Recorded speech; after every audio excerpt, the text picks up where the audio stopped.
Hi, Mark. This is Tanya, Tang Ling speaking. My student number is 44. I'm a freshman at NCUE. Today, I'm going to read a speech given by Meaghan Ramsey. This speech is called, Why Thinking You're Ugly is Bad for You.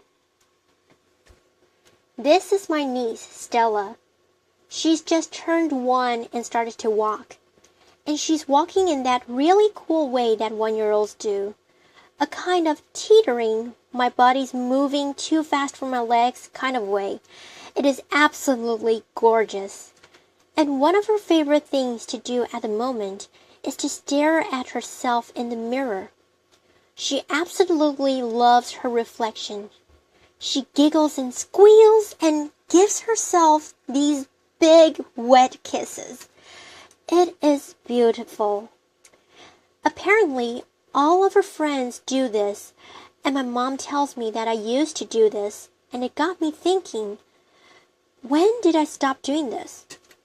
When is it suddenly not okay to love the way that we look? Because apparently we don't. 10,000 people every month Google, Am I ugly? This is Faye. Faye is 13 and she lives in Denver. And like any teenager, she just wants to be liked and to fit in. It's Sunday night. She's getting ready for the week ahead at school. And she's slightly dreading it. And she's a bit confused because despite her mom telling her all the time that she's beautiful, every day at school, someone tells her that she's ugly.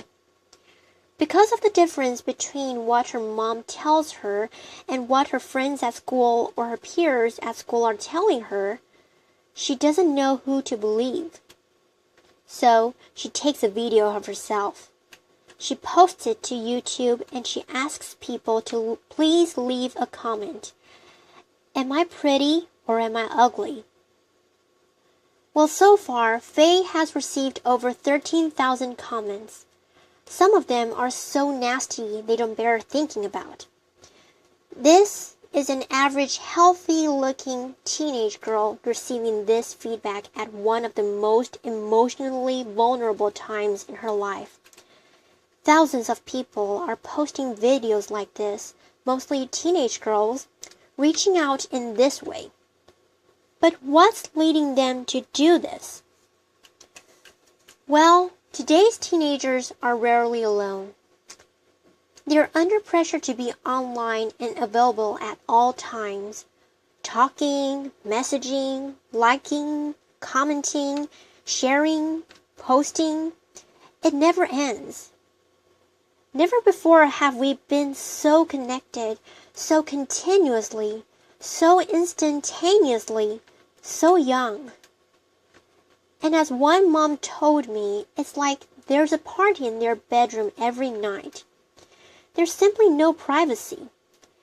And the social pressures that go along with that are relentless. This always-on environment is training our kids to value themselves based on the number of likes they get and the types of comments that they receive. There's no separation between online and offline life. What's real or what isn't is really hard to tell the difference between. And it's also really hard to tell the difference between what's authentic and what's digitally manipulated.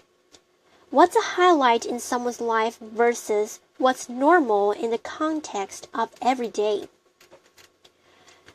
And where are they looking to for inspiration?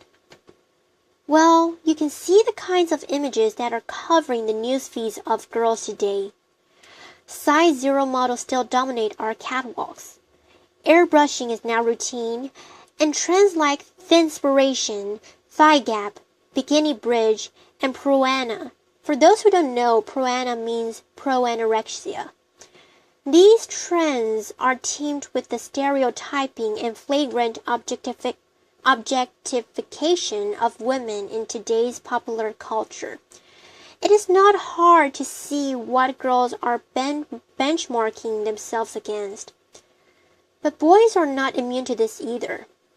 aspiring to the chiseled jawlines and ripped six-packs of superhero-like sports stars and Playboy music artists. But what's the problem with all of this? Well, surely we want our kids to grow up as healthy, well-balanced individuals. But in an image-obsessed culture, we are training our kids to spend more time and mental effort on their appearance at the expense of all of the other aspects of their identities. So things like their relationships, the development of their physical abilities, and their studies and so on began to suffer. 6 out of 10 girls are now choosing not to do something because they don't think they look good enough. These are not trivial activities. These are fundamental activities to their development as humans and as contributors to society and to the workforce. 31%, nearly 1 in 3 teenagers, are withdrawing from classroom debate. They're failing to engage in classroom debate because they don't want to draw attention to the way that they look. 1 in 5 are not showing up to class at all on days when they don't feel good about it. And when it comes to exams, if you don't think you look good enough, specifically if you don't think you are thin enough, you will score a lower grade point average than your peers who are not concerned with this. And this is consistent across Finland, the US, and China, and is true regardless of how much you actually weigh.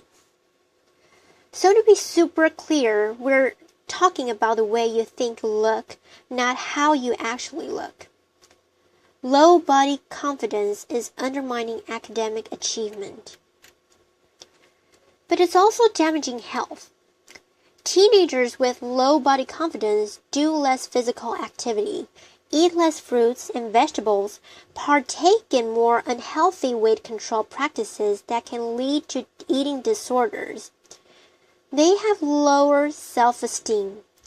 They're more easily influenced by people around them, and they're at greater risk of depression. And we think it's for all of these reasons that they take more risks with things like alcohol and drug use, crash dieting, cosmetic surgery, unprotected earlier sex, and self-harm. The pursuit of the perfect body is putting pressure on our healthcare systems and costing our governments billions of dollars every year. And we don't grow out of it. Women who think they're overweight, again, regardless of whether they are or are not, have higher rates of absenteeism. 17% of women would not show up to a job interview on a day when they weren't feeling confident about the way that they look. Have a think about what this is doing to our economy. If we could overcome this, what that opportunity looks like. Unlocking this potential is in the interest of every single one of us. But how do we do that? Well, talking on its own only gets you so far. It's not enough by itself. If you actually want to make a difference, you have to do something. And we've learned there are 3 key ways. The first is we have to educate for body confidence. We have to help our teenagers develop strategies to overcome image-related pressures and build their self-esteem. Now, the good news is that there are many programs out there available to do this. The bad news is that most of them don't work. I was shocked to learn that many well-meaning programs are inadvertently actually making the situation worse. So we need to make damn sure that the programs that our kids are receiving are not only having a positive impact, but having a lasting impact as well. And the research shows that the best programs address 6 key areas. The first is the influence of family, friends, and relationships. The second is media and celebrity culture, then how to handle teasing and bullying, the way we compete and compare with one another based on looks, talking about appearance. Some people call this body talk or fat talk.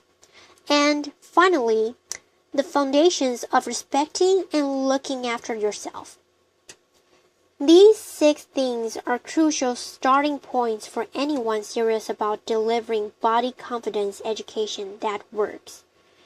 And education is critical, but tackling this problem is going to require each and every one of us to step up and be better role models for the women and girls in our own lives. Challenging the status quo of how women are seen and talked about in our own circles.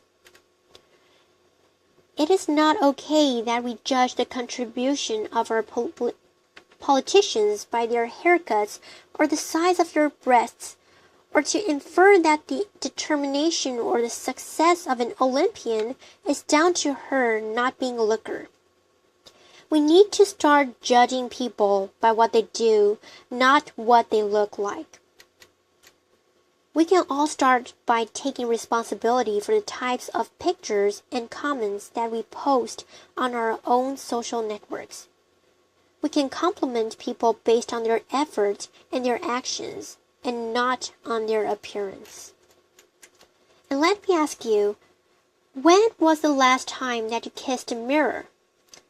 Ultimately, we need to work together as communities, as governments, and as businesses to really change this culture of ours so that our kids grow up valuing their whole selves, valuing individuality, diversity, inclusion. We need to put the people that are making a real difference on our pedestals, making a difference in the real world.